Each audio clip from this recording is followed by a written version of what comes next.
Hello guys, it's Maira Online TV. I've come again to say thank you. Thank you so much for your support. Today, I'm here to discuss a certain theory called social learning theory. A social learning theory was propagated by Albert Bandura. Albert Bandura is a great psychologist who normally propagate various theories to explain various phenomena. So today, we are going to discuss more about social learning theory. Before we start, I'm going to define the two words which are used here. That's social and learning. Social is the process through which an individual is able to cope up with the environment. Whereas learning is the process through which an individual is able to acquire new ideas.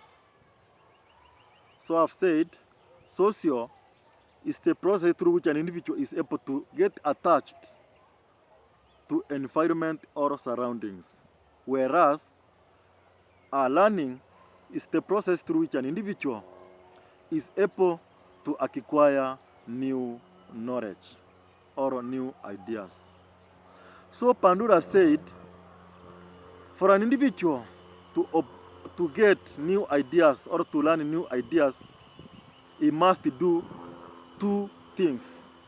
That is, observing and imitating behaviors. Yeah, that's why you find a young kid, when he or she wants to learn new things, he normally imitates anything which you say. Yeah, if you say come, he will respond come, imitating, meaning that the kid is learning. So, for any smooth learning process to take place, an individual must observe and imitate behavior. That's why parents are advised to make sure the groups where their kids are accompanied to has good morals, because learners, they imitate and they copy behaviors of others. That's what Bandura says. I like Bandura so much because he normally gives examples. That's why you hear people saying, show me your Kanban, I show you your character. Because if you work with bad Kanban, obviously you have to imitate and observe bad behavior from them. That's why parents are advised. Make sure the groups which your kid is in, they have good morals. If the groups have decayed morals, please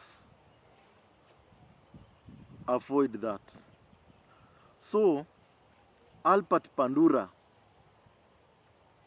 went ahead to give us 5 stages that learners undergo to acquire knowledge or new ideas, as I said earlier. We are going to see the 5 stages that facilitates to smooth learning process. Number 1, attention. This goes directed to teachers. Please, teachers, when you go to class to teach pupils or students, make sure you capture their attention. Attention capturing is very vital. Make sure the class, the learning environment is conducive. That's one way of capturing attention of learners. You can give a story. You can come up with a story. Then once the learners are attentive, listening to the story, then you give ideas, you pass information. That's now the process of capturing their attention. Stage number 2, retention. You as a teacher, make sure whatever you feed learners, it sticks in their head. Yeah, we have slow learners. Slow learners must be not taken for granted. Help them to cope up with faster learners. So, point number 2 we have said is retention. Make sure what you give learners at least remains in their head. Stage number 3, reproduction. Now reproduction is normally measured through giving exam. After you have captured the attention of learners, you have taught them new ideas, now you give them exam.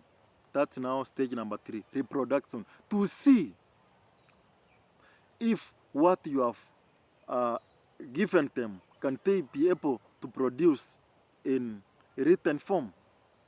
So reproduction is the process through which teachers evaluate learners if they have understood. Yeah, if they have understood a certain topic. Yeah, if they really retained what they were given, yeah, in the first place. Let us go to point number 4. We call motivation. Motivation is number 4. I think you know what is motivation. Motivation is self-explanatory. Motivation is the process of awarding best performers so that they can do more and more good things. So motivation is the process through which teachers